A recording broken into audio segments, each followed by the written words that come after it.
안녕하십니까. 팔자를 벗어납니다. 오늘은 2019년 10월 12일 토요일 이모일입니다. 오늘도 간단하게 우리가 역학 공부, 통변 공부를 한번 해보도록 하겠습니다. 일단은 저번에 한번 기본 명리도구, 기타 명리도구 한번 했는데 다시 반복으로 우리가 기본 명리도구 음량부터 또 한 번씩 또 쭉 한번 훑어볼게요. 왜냐면은 우리가 이런 기본 명리도구, 기타 명리도구를 가지고 통변을 하거든요. 그래서 통변에 들어가려면은 이걸 좀 알아야 됩니다. 이게 그렇게 어려운 것들이 아니거든요. 몇 개 대도 안 하고 하니까. 뭐 기본 명리도구 같은 경우에는 제가 대충 뽑아놓은 것만 해도 뭐 8개 정도 밖에 안 되잖아요. 그죠? 이 중에서도 뭐 줄이면은 음양, 오행, 육친, 뭐 간지, 12분석, 12시도 똑같은 의미예요. 그냥. 그죠? 그래서 크게 어려운 거는 아니기 때문에 이거는 알아야 되고, 또 조금 머리가 아프더라도 우리가 옛날에 구구단 외우듯이 좀 암기를 하고 있으면은 상당히 좀 좋습니다. 일단 암기를 해놓고 뒤에 계속 하다 보면은 그 암기된 것들이 이해가 되거든요. 그러면은 좀 더 이렇게 자유롭게 통변을 하게 됩니다. 통변이라는 게 어차피 이런 것들을 갖다가 어미 확장을 하는 그런 것들이거든요. 그래서 암기, 그 다음에 이해, 그 다음에 어미 확장 이렇게 가면은 조금 역학에 대해서 자유를 얻게 됩니다. 예. 그래서 우리가 음량 또 되돌아와서 또 한번 설명을 해보면은 우리가 뭐 추나 추동으로 이해를 하면은 좀 편합니다. 그죠? 예를 들어서 이게 마이너스 마이너스면 겨울이죠. 겨울. 마이너스 플러스 같으면 봄. 플러스 플러스는 여름. 플러스 마이너스면 가을. 그죠? 겨울, 봄, 여름, 가을, 겨울. 이렇게. 그리고 여기에서도 이제 우리가 음량에서도 유용성이 뭐냐면은 어 유용성이란 건 음과 양이 같이 어느 정도 밸런스가 맞을 때 유용성, 그러니까 쓰임이 있다는 거죠. 뭐 좀 속된 말로 하면 돈이 된다는 거죠. 예를 들어서 뭐 얼음만 있다면은 어디 쓸 데가 없어요. 뭐 붓것 같은 게 되겠죠. 그리고 불만 있으면 뭐 중동 같은 경우가 되겠죠. 근데 거기에 이제 뭐 얼음이 있는 곳에 불이 온다든지 불이 있는 곳에 얼음이 온다든지 하면 그게 녹아가지고 뭐 물이 돼가지고 뭐 사람도 살리고 뭐 각종 동식물들도 살리고 이런 형태대로 쓰임이 발생하는 거죠. 그래서 어떤 간지 구성에서 음으로 치우쳤다, 양으로 치우쳤다 이런 분들은 그 반대 기운이 올 때 무슨 어떤 뭐 유용성, 뭐 돈이 되고 사회적으로 좀 활발하게 뭐 자기가 취할 것은 취하고 이렇게 한다고 보면 됩니다. 그 다음 우리가 사람의 관점에서 음량을 보면은 뭐 어떻습니까? 예를 들어서 봄, 여름, 가을, 겨울로 보면은 여름하고 겨울은 음과 양으로 너무 치우쳐져 있죠. 그러니까 좀 깝깝하다. 그죠? 봄, 여름은 음과 양의 균형이 맞으니까 봄, 여름에는 뭐 보통 봄 소풍, 가을 소풍 하듯이 막 놀러 다니고 편하게 사람으로서 좀 이렇게 사는 것도 좀 좋잖아요. 그죠? 그래서 자기가 태어난 월지 같은 경우에 겨울이다 또는 뭐 여름이다 이래 가지고 자기가 좀 어디 치우쳐 어떤 기운이 좀 강하다 약하다 이렇게도 또 볼 수 있습니다. 그리고 남녀의 경우에는 남자는 좀 기본적으로 양의 성질 좀 활동적이고 뭔가 좀 이렇게 투쟁적이고 이런 기운이 강하고 여자 같은 경우에는 좀 그 반대로 좀 지키고 뭐 주워 담고 하는 그런 기운이 강하고 그러니까 남자 같은 경우에는 이런 음적인 기운을 간지에서 많이 가지고 있으면 좀 더 유용성이 있겠죠. 그리고 여자 같은 경우는 반대로 양의 기운이 있으면 좀 더 유용성이 있겠죠. 근데 원국 자체에서 만약에 그런 음양의 밸런스가 안 맞으면 운에서라도 좀 도와주면은 상당히 그 시기에는 유용성 좀 낮다는 거죠.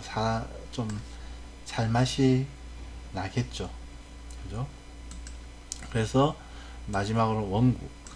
이 원국은 일단 하나의 씨앗으로 보면 돼요. 씨앗으로. 뭐 자기가 태어난 원국 자체가 음양의 밸런스가 맞다.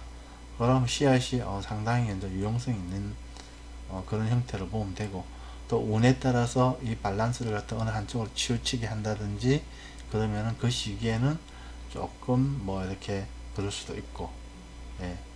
그래서 전체적으로 이 음양이 굉장히 좀 중요하다. 음양을 볼 때 음양은 항상 유용성, 어떤 쓰임, 그 다음에 뭐 활동력이 좋아진다든지 아니면은 뭐 좀 생활하는 사는 맛이 난다든지 그런 형태죠. 그래서 유용성의 관점에서 이 음양을 갖다가 지속적으로 한번 생각을 해보면은 뭔가 이렇게 역학 공부하는데 도움이 됩니다. 제일 중요한 거는 음양이 어떻습니까? 항상 이렇게 양음 이런 식으로 순환하죠. 그래서 내가 지금 이제 뭐 양의 기운을 좀 왔을 때 굉장히 힘들다. 이게 평생 가느냐 그게 아니라는 거예요. 이게 언젠가는 음으로 바뀝니다. 반대로 때의 음의 기운에 갇혀서 힘들다 그러면은 언젠가는 양으로 바뀝니다. 이게 우리가 간지적으로 보면은 막 자축, 인묘, 진사, 오미, 신유술에 12지지가 있잖아요. 그러면은 해자축이 겨울, 그죠? 인묘진이 봄, 사오미가 여름, 신유술이 가을로 봤을 때 자기가 어떤 구간에 잡혀 있다 그러면은 최대로 길어봐야 3년이에요. 2, 3년이에요. 아무리 진짜 뭐 힘들다 하더라도. 그리고 우리가 1년 안에서도 월기운이 있잖아요. 월기운도 뭐 자축, 인묘, 진사, 오미, 신유술에 흘러가잖아요. 그죠? 월 안에서도 이렇게 반대기운이 오기 때문에 정말 사람이 극단적인 환경에서 힘든 경우는 그렇게 길진 않아요. 그죠? 그래서 뭐 좋은 사람은 좀 언젠가는 안 좋아질 거니까 좀 이렇게 좀 준비하는 자세, 좀 만족하는 자세가 필요하고, 안 좋은 사람은 언젠가는 좋아질 거니까 너무 낙담하지 말고 버티고 힘내고 하는 게 중요하다. 역학이 주는 메시지라는 거죠. 역학이라는 게 뭐 지금까지 내가 뭐 돈을 뭐 언제 많이 버냐, 내가 뭐 어떤 합격하냐, 뭐 하냐 이런 초점이었는데 약간만 초점을 바꿔가지고 역학이 주는 메시지는 길흉은 오고 간다. 길이 왔다고 해서 너무 좋아할 것도 없고 흉이 왔다고 해서 너무 이렇게 낙심할 것도 없다는 거예요. 그냥 길흉은 오고 가는 거다. 예, 그게 길이 오면은 길이라서 좋고 흉이 오면은 흉이라서 좋고 이런 자세가 필요하다. 예, 그래서 대충 이렇게 음양도 오늘 한번 이렇게 봤습니다. 그리고 이제 역학이라는 게 조금 더 나아가면은 우리가 뭐 이렇게 사회적인 현상을 좀 다른 관점에서도 한번 분석해 볼 수 있는 툴이 돼요. 또 재미죠. 재미. 역학을 하는데 재미가 없으면은 이거 뭐 좀 그렇잖아요. 오래 공부 못 하잖아요.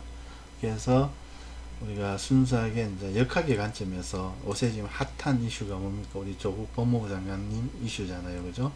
그걸 가지고 한번 역학의 관점에서 한번 재미삼아 공부삼아 한번 보면은, 우리가 일단은 여기에 지금 이제 해묘미, 인호수, 사유축, 신자진 이랬잖아요.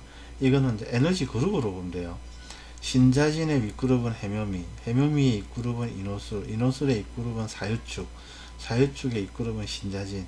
그러니까 뭐 보통 보면 한 해 위에 선배가 굉장히 큰 힘이 있잖아요. 뭐 선배한테 뭐 이렇게 잘 개기거나 하진 않죠.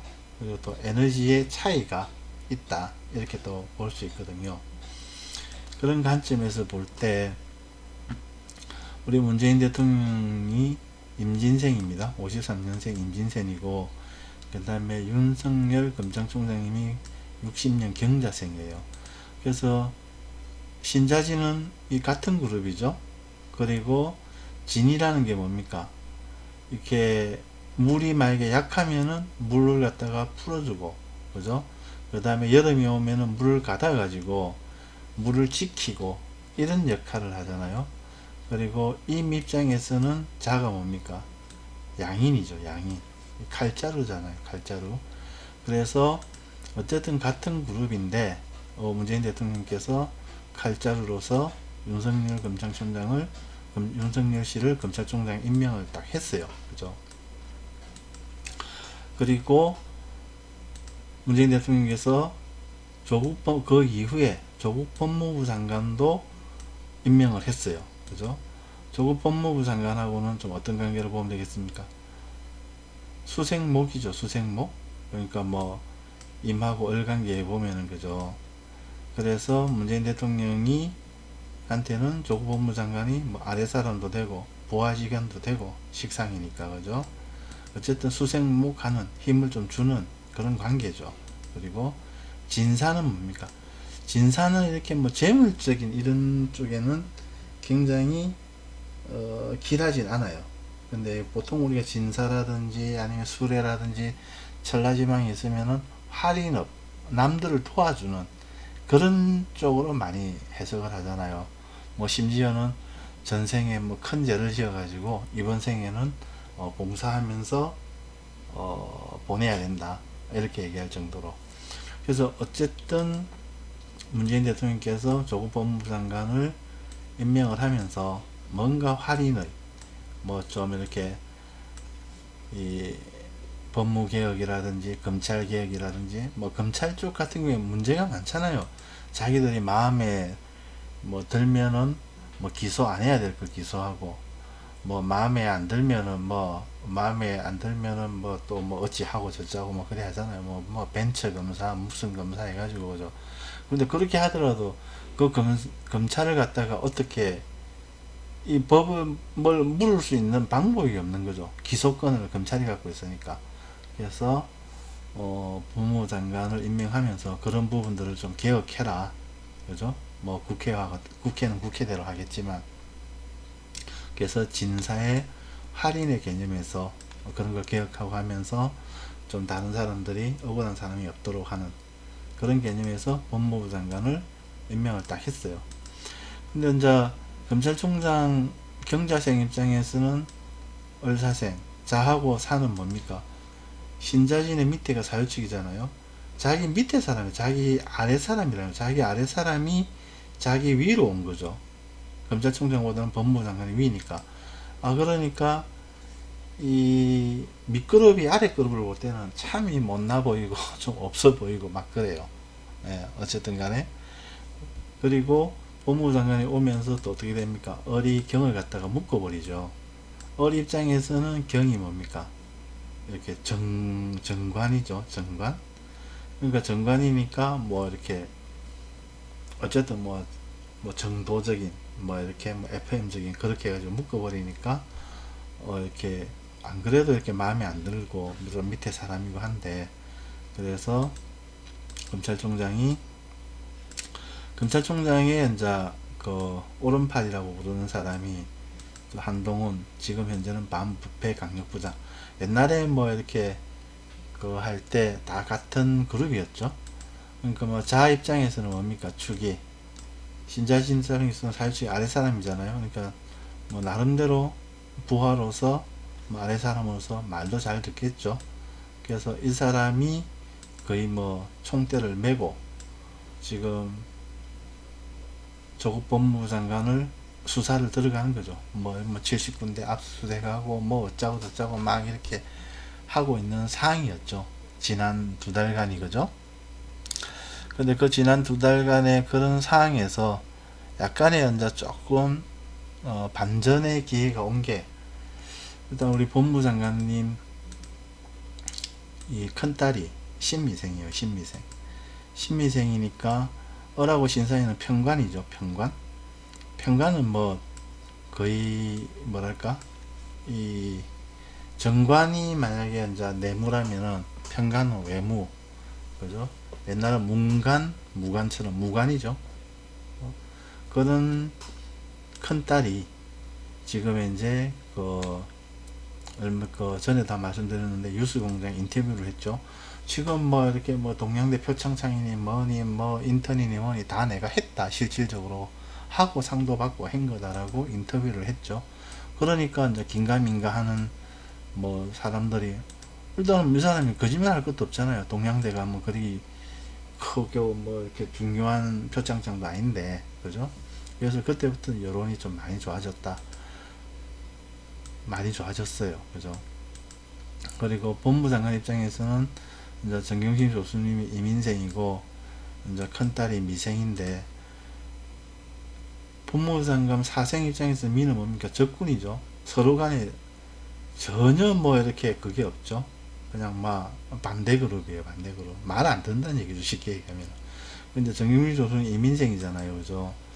이렇게 장관님 입장에서는 아래 그룹이잖아요. 그죠? 정경심 교수님은 이제 법무장관님이 뭐라 하면 말 잘 듣는데 딸은 말 안 듣는 거죠.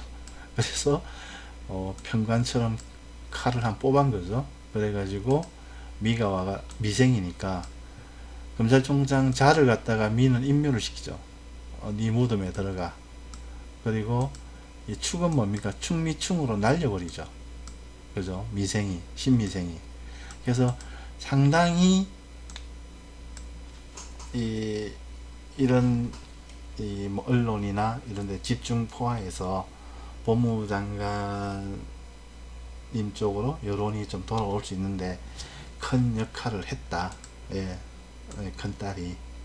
예, 그렇게 또 보면 됩니다. 이게 조민 큰 딸이 이게 무신생, 이게 김어준 유수공장에 나갔거든요. 그러니까 무하고 신하고 뭡니까? 토생금이죠. 그러니까 이제 김어준이 도와주는 거예요. 예, 도와준 거고, 그 다음에 미생신 하죠. 미생신 하니까 옆에 기퉁이 합도되고, 그 다음에 이제 자기가 그렇게 언론 인터뷰를 하니까, 그러니까 어느 인터뷰 하기 전에도 이제 김어준 68년생 김어준 무신생은 을상생 법무장관님하고 사신 합을 하잖아요. 그죠? 이게 부부의 합이잖아요. 그죠? 상당히 그 전에도 이제 법무부 장관님한테 유리한 그 내용으로 계속 이렇게 이제 여론을 형성하고 있는 중이었죠. 그러니까 이제 큰딸이 와서 미생신 하니까 그걸 갖다가 더 확실하게 도와준 거죠. 예, 법무부 장관이 유리한 그 내용으로. 그죠? 그래서 제가 말씀드리고 싶은 거는, 그러니까 이런 형태대로 또 우리가 이제 간지적으로 한번 확장이죠. 간지 확장이죠. 간지 확장을 통해서 한번 이런 좀 이슈되는 사건들은 이렇게 볼 필요도 있다. 보는 연습도 해야 된다. 그래야 하면 간지 확장이 좀 자유롭고 공부하는 데도 도움이 됩니다. 왜냐하면 전부 다 이게 임진, 경자, 을사, 이민, 신미, 무신 해가지고 이게 연지잖아요. 연지는 큰 바탕이거든요. 그래서 사람과 사람과의 관계는 이런 바탕을 가지고 많이 이렇게 관계를 좀 보면 돼요. 그리고 이런 문재인 대통령의 윤석열 검찰총장의 한동훈 뭐 강력부장이라든지 법무부 장관이라든지 이런 분들이 이런 사건이 그냥 우연찮게 지금 일어난 게 아니라는 거예요. 어찌 보면 우리 역학에 이제 보면은 과거에 어떤 인연들에 의해서 뭐 전생 전전생 인연들에 의해서 현 시점에 이런 사건 사고를 가지고 서로가 엮인 거예요. 뭔가 내 주변에서 뭐 이렇게 부모 형제 뭐 자녀도 마찬가지지만 제3자들하고 뭐 엮인 관계들도 그런 인연에 의해서 그런 사건 사고가 나는 거거든요. 그런 사건 사고가 뭐 경험되고 일어나고 하는 거거든요. 그래서 아예 뭐 우리가 뭐 소설이라고 치부하기에는 좀 그렇다. 그렇게까지 볼 필요가 없다. 하지만 너무 뭐 어마무시하게 이게 또 미신적으로 접근하는 건 안 좋지만, 우리가 공부하는 입장에서는 어떤 이슈되는 사건들을 갖다가 우리가 연지 기준으로 해서 서로의 관계를 보면은 이런 관계가 형성돼 있구나. 그래서 이렇게 흘러가는구나 라고 우리가 또 역학하는 사람 입장에서는 한번 볼 수도 있다는 겁니다. 예. 또 너무 길어지면 재미가 없고요. 오늘은 여기까지만 하겠습니다. 예, 팔자를 벗어나였습니다. 감사합니다.